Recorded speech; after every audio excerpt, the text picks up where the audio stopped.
Pacers blow a 19-point lead in a huge loss to the Memphis Grizzlies. Their defense, terrible once again. They're 9-12. They've got to get some stops. They've got to play consistent, and we've got to talk about it all today on the Locked On Pacers podcast.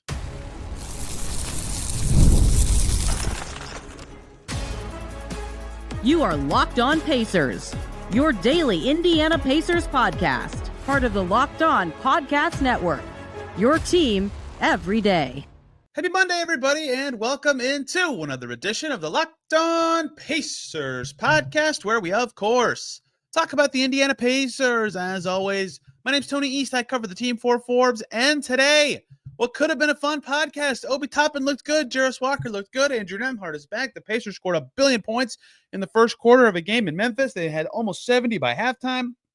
They lost that game that I just described by 15 points. They scored 45 in the first quarter and lost by 15. It was unbelievable. So much to discuss from Pacers Grizzlies. Some terrible defense. Again, especially across the last three quarters. What is going on? What happened after the first quarter as the game completely flipped? What happened to the Pacers in this game? We got to get to it all. Tyrese Haliburton, another off night as well to mix in. There's some good stuff that is important and needs to sustain going forward. If the Pacers are going to turn this thing around, 9-12 now after Memphis destroys them. I apologize if you're watching and you are a Purdue fan, although I'm sure most of you are happy about the coaching firing. Got all IU stuff today. Very happy about the bucket game. Pacers fans not happy after that game. 45-28 after one quarter. The Pacers were ahead, and they lost 136-121. For those of you doing the quick math at home, that means the Pacers gave up 108 points across the last three quarters. I've always thought it'd be funny to post the exact same segment for two different podcasts. I could literally copy what I said after the Detroit game for much of this game, although the defensive woes for the Pacers in this game felt a little different to me. Some, not all, but some hot shooting from the Memphis Grizzlies. Some hot shooting from the Detroit Pistons. Not as much to me from this Memphis team, who only shot 35% from three and still scored 136 points. Granted, this game's pace was insanely high, which makes sense given the two teams playing quick shots on every trip. But the way the Pacers gave up their points and shots was everything in this game, and says a lot about the problems that they're having.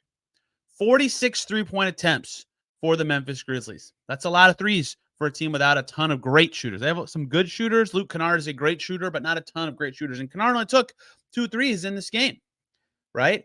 46 threes for Memphis, and they weren't even hitting them at that high of a rate. On the other hand, at the rim, they were going crazy. Second team in a row to have an awesome rim game. 70% on twos were the Memphis Grizzlies in this game. 18 for 23 from 0 to 4 feet. If that sounds familiar, that's the exact same ratio of makes and attempts that the Detroit Pistons had 2 days before. 78% there. 14 for 22 from 4 to 14 feet, so paint-ish. 63% there. We'll take out those paint attempts just for a second. That means the Grizzlies took 46 threes plus 23 shots right at the rim. 79 shots. I can't do math at all. That's 69 shots from those two spots out of their 93. If you add in that 4 to 14 range, which a lot of them coming from right around the basket, which is 22 shots, they only took 2 shots that weren't 14 feet and in or threes. They got exactly what they wanted all night. Well, I don't know what the Pacers were taking away from them in this game. You know, some nights last year when they were a layup line, at least the trade-off was obvious, or what they were trying to do felt more clear. Even if it wasn't working necessarily, I could watch the game and say, hey, look at that. They were trying to take away the three-point line, sometimes overplaying that in giving up shots at the rim, which is why their points in the paint allowed or shots at the rim allowed was so much higher than lots of other teams last year. In this particular game, felt like neither of those things. 47 threes is the most that Memphis has taken in a game this year. And they still, despite taking the most threes again, that they've taken an entire game, the entire season, had 64 points in the paint. Like they just got whatever they wanted. And that is where the Pacers' defensive problem lies in a game like this, is that they took away nothing, absolutely nothing from Memphis. And so every Memphis player, when every player can get whatever they want, looks like they had a good night, right? John Morant, 19 points on 13 shots, 8 assists. In fact, I think this was the first time I saw this tweeted. I think Fast Break Breakfast had it. 5 different Grizzlies players with 5+ assists. That might be the first time that's happened in Memphis history. So they were really moving the ball well. right? Ja with 19 on 13. Desmond Bane with 16 and 6 on 15 shots. Brendan Clark with 8 points on his 5 shots. Jaren Jackson with 25 points on his 14 shots. Jalen Wells with 13 points on his 9 shots. 15 for Santi Aldama, who was awesome in the first quarter. He had 6 assists. Marcus Smart had 16 and 6 on 8 shots. Jake LaRavia had 11 and 5 on 6 shots, Indiana native.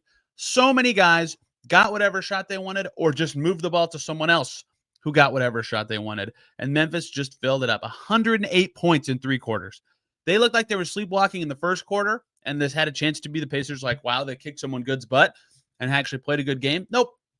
Defense, complete collapse. I have nothing to say about what they did well and what adjustments to make because they did everything so poorly, right? They didn't stop anyone. Every single aspect of what the Pacers are doing on defense needs to be better.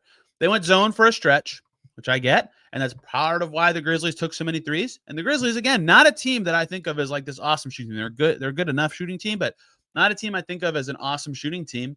But they crushed the zone and got the threes that they wanted against this Pacers team for that stretch. Like they tried to take away something with the zone, and it didn't work. And then Memphis just turns around and starts raining it in from deep. Memphis is really good. Don't get me wrong. This isn't like some pathetic loss, but the way they've defended 2 games in a row now, Memphis 16th in 3-point attempts per game, averaging under 37. They took 47, 18th in 3-point percentage. They basically had an average percentage night from deep, but took 10 more than normal while also having 64 points in the paint. Need I keep going? This has become, they've been a bad defensive team for the last 3 seasons, 3.5 seasons, for a while, honestly, since McMillan was the coach. Bjorkgren had some okay stretches. They have to figure something out defensively. They have to take away something. They can't take away nothing.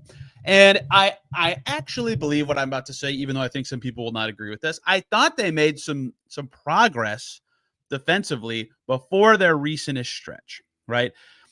New Orleans and Washington obviously banged up, but they held those teams to low points per possession numbers. The Houston game, they defended all right. Miami, the second round, they defended pretty good. Orlando, they lost that game, but defended pretty good. The Charlotte game, they lost, they defended pretty good. Like they've had okay points per possession nights within the last couple weeks, but now 2 of their last 4 games are their worst, their last 2 games are 2 of their worst 4 by defensive rating this season. I'm all over the place. I'm so sorry. They have taken a big step back defensively. It feels like with these last 2 outings. That is really holding them back, even though they've had some better games this season. Their worst 4 defensive games by points per possession this season. The Knicks game, the second game of the season when the Pacers just were awful all night. The game in New Orleans where Ingram and Zion were both incredible. The Pistons last Friday and the Grizzlies on Sunday. Two of the last 4 games. So now the Pacers, as things stand, as I'm talking, there are more games today, so this could move ever so slightly. I believe New Orleans is playing right now, for example, are 25th in defense. 25th. The 5 teams below them are the Lakers, who are awesome on offense and are playing well. And outside of that, it's the 4-16 Pelicans, the 4-15 Jazz, the 2-16 Wizards, and the 8-13 Bulls. That's the group of teams the Pacers are hovering around defensively. They cannot maintain this level of defense. And even being 22nd or 21st was thought of by many, including me, to be good enough for them to be better than last year. They even talked about that they were better at defending after the All-Star break last season. If they could get close to that level for a full season, they'd be good. And look, their offense hasn't been as good as last year, so that thread of analysis doesn't actually matter. They're still below average in offensive rating this season. But if they defend at this level, they have no chance to improve from last year because their defensive improvements did help them finish the season strong enough to get to 47 wins, and that just hasn't happened.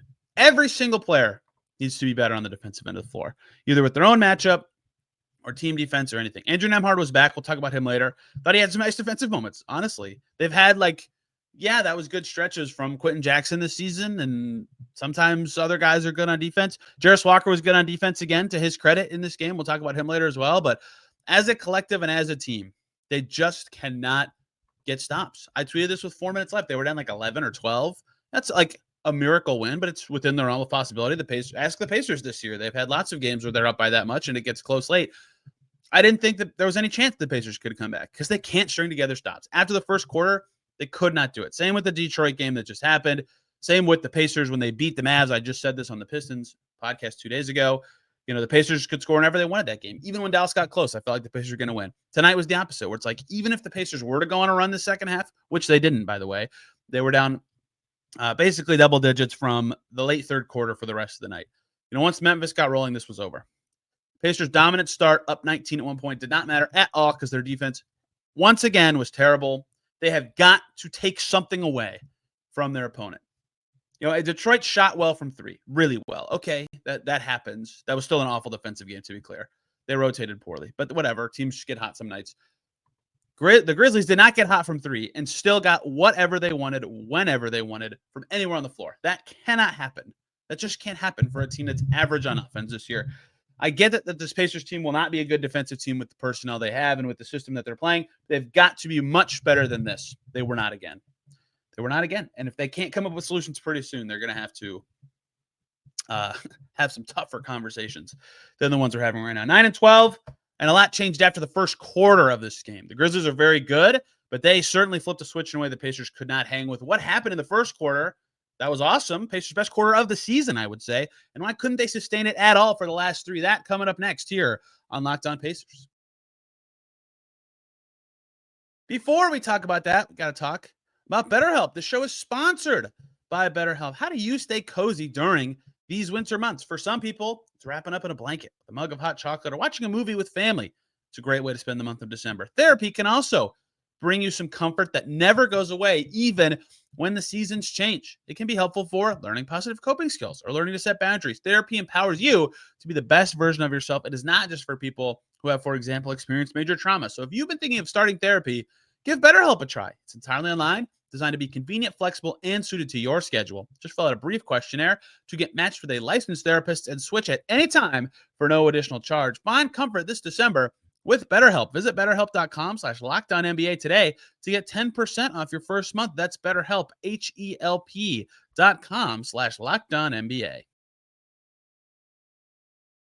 Back here on Locked On Pacers. Thanks for making us your first listen today and every single day, or second listen. Locked On Grizzlies. Joe DeMichael will break down this game. The Grizzlies win again. They're rolling right now. They haven't lost at home in forever. 14-7. They're a good team, which is why the Pacers' first quarter looked so tremendous. They played awesome. They scored 45 points. Obviously, it's your best scoring quarter of the season. Things are going to feel good. To have that quarter, even defensively, I mean it, 28 points allowed. They were taking stuff away. That felt like the best quarter of the Pacers season. I don't even think there's a close contender for a second. They've had good quarters. The rest of the game, they were totally dreadful and got their pants pulled down by the Grizzlies. But that first quarter was awesome. Truly spectacular stuff from the Indiana Pacers in the first quarter. They got 9 points from Obi Toppin. We'll talk about him later. He was great. 8 from McConnell. Those two were a great duo. 8 from Myles Turner, who looked really good and was hitting the glass. 8 from Mathurin. Siakam hit 2 shots. Nembhard hit 2 shots. 45 points in the first quarter for the Pacers. Grizzlies with 28. Grizzlies took 14 threes in the first quarter and actually hit 5 of them. They shot okay from 3 and still were down 17 after one quarter. It was an awesome, awesome start for the Pacers that they sustained none of. Absolutely none of.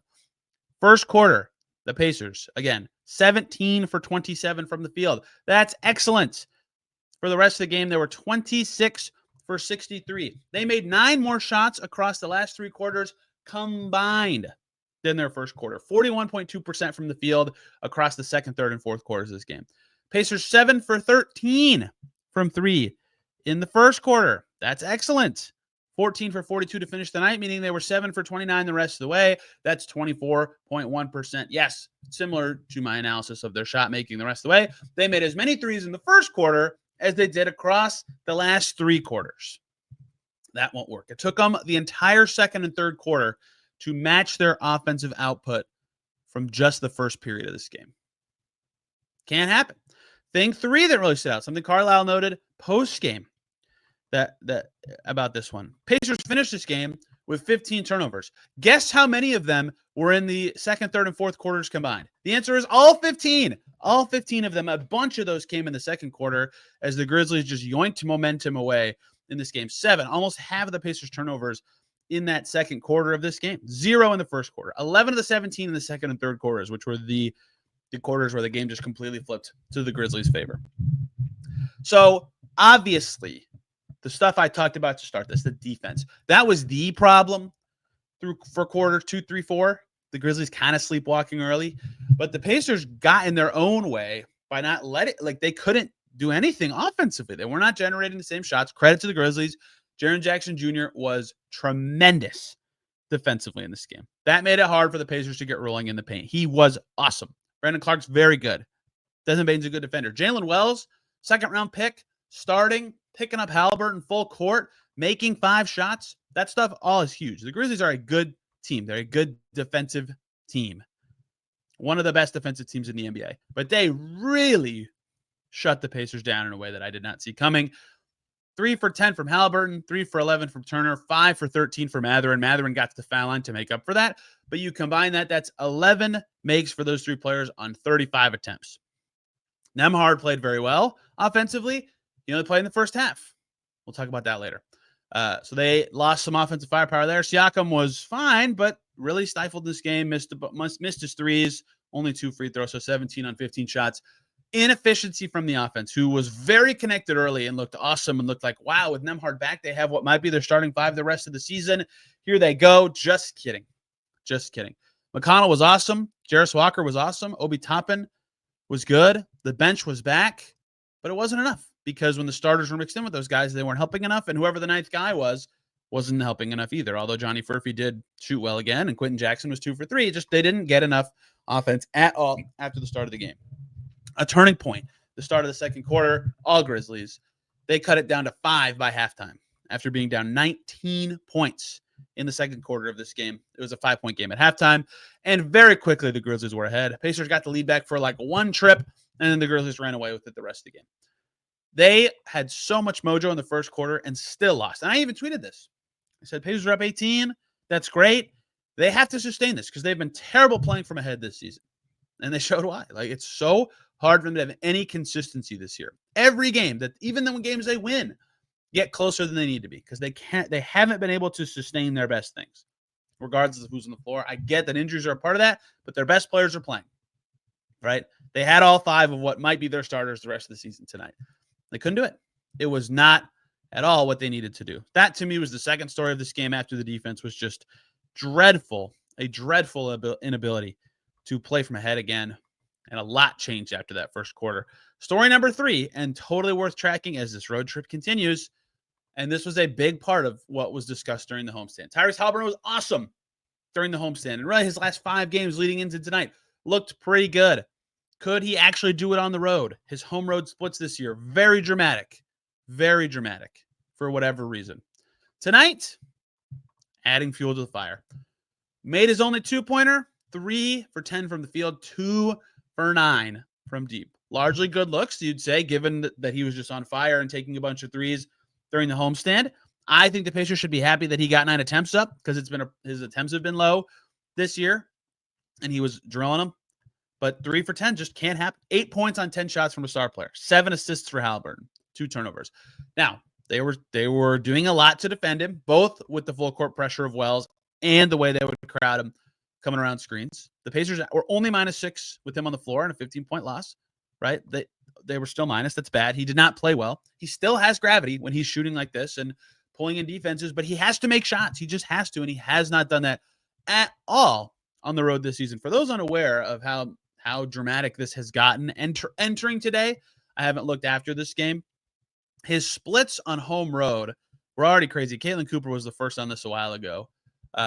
Excuse me, I just reloaded the wrong tab. Entering today, he had played 10 at home and 10 on the road.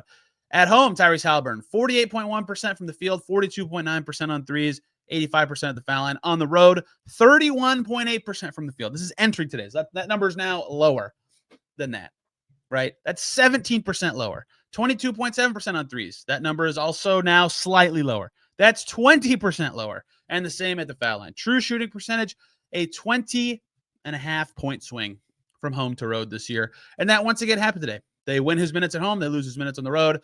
And that did not change with anything that happened today. That has got to be something that is either solved in some way, if it's actually like physically something causing it, or it's just something Haliburton has to get over because they've been a dreadful road team and they can't, it's hard for them to come back when they don't have a guy who can just go crazy on offense like that.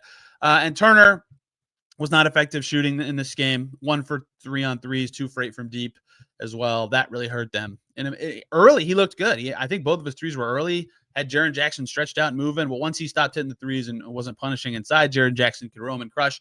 They needed him to be better, and he wasn't. Those two combined were really the biggest problem of the trio of Haliburton, Mathurin, and Turner that I mentioned. They all were under 40%, so I lumped them together. But Haliburton, 30% from the field, Turner, 27.3. Just not going to cut it. Pacers need those two to be better. They needed a lot to be better, and they're 9-12 with a very, very, very, very, very, as I mentioned after the Pistons game on that podcast, very important next 4 games. And really next 6 when the two get scheduled for the in-season tournament, because those two should be easy games because the Pacers have been so bad in the Cup. Impossible to state how important this next stretch is, because after that, it gets really tough again until like mid-January. They have got to pick up some wins. That's why this first quarter felt like, ooh, this could be a good one for them. It was not. Some stuff in this game was good, or at least they're like, maybe better things coming for the Pacers. Andrew Nembhard, Obi Toppin, hello, Jarris Walker again. Much more to discuss to close out today's Locked On Pacers. Before we talk about any of that stuff, though, we're going to talk about FanDuel. Get ready to tackle the NFL action or keep up with the NBA on FanDuel, America's #1 sportsbook, because right now, if you are a new customer on FanDuel, you can bet $5 and get $150 in bonus bets if you win. How about that? The FanDuel Sportsbook app gives you everything you need to place live bets on the NBA and NFL all in one place. So when you get that hunch in the middle of a game, happens to everyone at some point, you can check out the latest stats from the action. You can view live play-by-play from the action and so much more right on the same page where you place your bets. So you can be as informed as possible. So just visit FanDuel.com to join today. You'll get started with $150 in bonus bets if you win your first $5 bet. That's FanDuel.com. Never waste a hunch and make every moment more with FanDuel, an official sportsbook partner of the NFL. We're back here again on Locked On Pacers. Thanks for making us your first listen today and every single day. Locked On Hoosiers, obviously, could be a good second listen. If you're wanting to stay in the NBA space, Locked On Pelicans. That team stinks. Brandon Ingram has a new agency reported, and it's the agency. Whew, very interesting. Zion Williamson changing agents. What is going on with the Pelicans? Very crazy season for that team. Let's keep going on the Pacers, who have also not had a very good season, but did get some good stuff tonight. Just went over bench woes last Friday for the Pacers. All the factors that I thought were leading into it tonight looked like last year's Pacers bench. About time. They got smoked in plus minus, and I don't think that has anything to do with them. And that had to do with the mixing and matching in the lineups they got stuck with at times. TJ McConnell, 22 minutes, 6 for 9, made a corner 3, was playing with the starters late or early in the third quarter after Andrew Nembhard's night was done and Quentin Jackson had a rough minute to open the second half. 4 rebounds, 4 assists, only 2 turnovers, 15, 4 and 4, plus 1 was TJ McConnell. I mean, they need him in games like this, but they had no answers from Morant. They tried him, and it kind of worked, I guess. It was just a tough one. I wondered if they would go to him. They've closed with him a few times with the starting 5 more often at times with Nembhard out. They never did because Quentin Jackson was playing great, but Quentin Jackson, 2 not so great games in a row. I do wonder if Nembhard is still limited to only first halves or very limited minutes, that they'll turn to McConnell with that group more often just to get 2 ball handlers out there, right? And it looked good. It really did. He played well. Obi Toppin finally got loose a little bit in this game. 9 points in the first quarter. Like I said, he finished with 16 on 7 for 10 from the field, and all 3 of his misses were threes. He did make his first one. They still need him to shoot better, obviously, but to get that production from him inside in a high-paced game, he's clearly better in high-paced environments and slower-paced environments.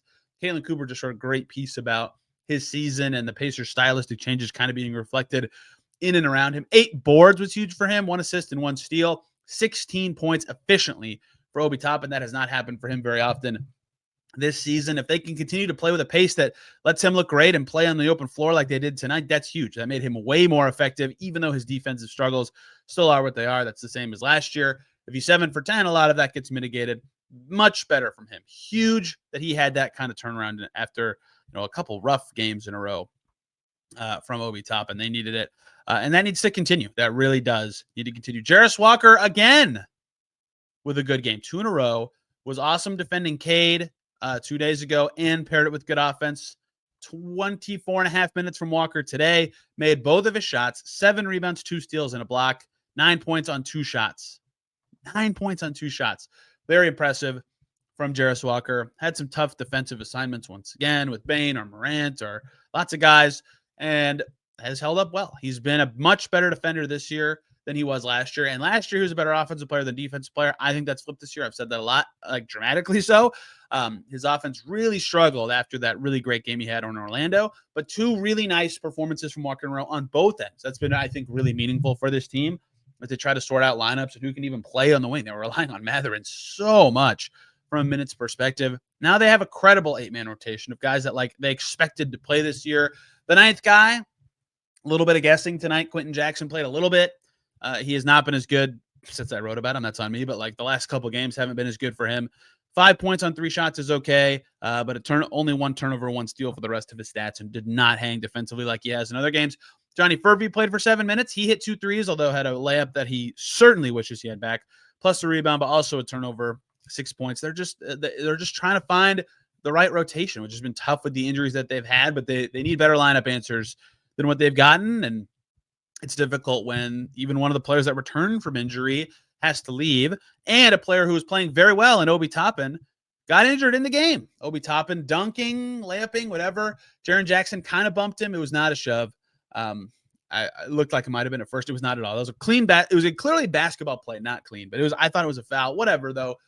Toppin landed super awkwardly with his toes. His ankle was hurt and he left the game. He did come back in later, which is potentially a good sign for his availability going forward, but ankles are one of those ones that can swell up or respond weird, and then it's not the same. So we'll see where Toppin is, but him getting hurt mid-game during his best game in a while, certainly not a thing the Pacers will be happy about happening.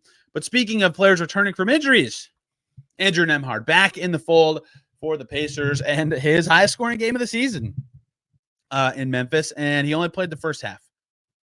That was huge for the Pacers that happened. They missed him quite a bit. Talking about who the Pacers have missed and why, Nembhard obviously is a good player on both ends in general, but for a team that loves 2 point guard units and how they can put more pressure on the paint, Nembhard being out has really hurt that. It's been hard for him to do that, which is why Quentin Jackson kind of being doing things that Nembhard's role typically leads to has been so important. Andrew Nembhard in this game, 6 for 11 with 2 rebounds, 4 assists, 2 steals, no turnovers, a season high 14 points. They won his minutes by 5. I'm not going to say him being not playing in the second half really is why the Pacers lost. They were giving it away in the second quarter anyway, but it certainly hurt given how good he was in the first half, and he still missed 3 threes. So really nice to have him back for what I just said. The Pacers can get to 2 point guard units easier. They have 9 guys for at least half of a game, and Carlisle said it sounds like they hope that can be expanded as the week progresses. You never know with knee things and how they'll evolve, but good for him to be back and have his best game of the season. Really huge stretch. I think he scored 7 or 9 in a row in the second quarter. That kind of stabilized things for the Pacers for a second. Had they won this game, that stretch would have looked huge. I think the lead got down to 9 and then back up to 14 as Nembhard really got going. He only played in the first half. A lot of people tweeting at me during the game a couple things that were just, I hate when people are like this. Oh, did they not learn their lesson from last year? Who played in the first half last year? Haliburton was playing on a 20 minutes limit. He did not play in first half. He played into the third quarter, and they knew it didn't work, so they tried something else. They tried to not play him in the first quarter, and that also didn't work. Do you want Andrew Nembhard to play like 15 minutes across 4 quarters? That's 3 minutes a quarter. It's not going to do anything. There's no rhythm you can get in 3 minutes a quarter. Not saying that what they did worked awesome. They got smoked in the second half without him, but like there's no good answer when there's a hard minutes limit. So such is life. And I also don't know, like, is it worse for him to have those minutes spread out? Nobody knows. Either way, I thought that was a stupid argument. He played pretty well, and it's important that he's back. And if that minutes limit can go up in the next couple games, that would be huge, even closer to 20, because that 20 is probably enough that you can spread it out across a full game. I bet they did what they do with Haliburton last year and do 3 quarters if it was 20 minutes and then just play their normal rotation for that amount of time. Either way, good to have him back. He looked very good in this game on a night where most other players, he had the best shooting percentage of every Pacers starter, only guy over 50%, and hit 40% of his threes. Then get that Nembhard even somewhat going forward, that would be huge, because falling out 9-12, just not a good record. 4th of the way through the season. This is far enough in, right? I always said early in the season they were struggling. No, call me back at game 15 or 20. If they're still struggling, we'll have some tougher conversations. And we have. Their defense has stunk. Haliburton last week was good, but has largely stunk. Like they just haven't been the same team as last year. Their pace is gone. Their offense is gone. Just not a good team right now. They've got to find ways to defend okay, not good, not even average, just okay. And they've got to be consistent on offense for full games, which has been so rare for them this season. Until that happens, it's going to be some nights like this. And they've had 2 in a row like this. Got to get some wins in their next 4 or 5. For those of you who don't remember, their schedule until the in-season tournament schedule is Toronto, Brooklyn, Chicago, Charlotte. Those are winnable games, and they've got to actually win them. We'll have much more here on Locked On Pacers. I hope to have guests this week, Tuesday and Friday. They play every other day, so all those days will be just me breaking down the action once again. You can find more from me at Tony R. East on Twitter, or this podcast feed is at Locked On Pacers. I tweet my own articles of writing, too. I'll have something up about the defense pretty soon, and then on the Locked On Pacers feed, you can find short videos and podcast full episode descriptions. I'm also on Blue Sky at Tony R. East, and you can find plenty more on the Locked On Pacers YouTube channel with little short 1-minute videos after games. Thank you all for watching today. Don't forget, Locked On Pacers newsletter. It's here. Hundreds have signed up and love it. I've gotten good feedback from it so far. If you're on YouTube, the QR code's on the screen. I'll tweet the link to it once again. Thank you all for watching or listening. We'll see you very soon.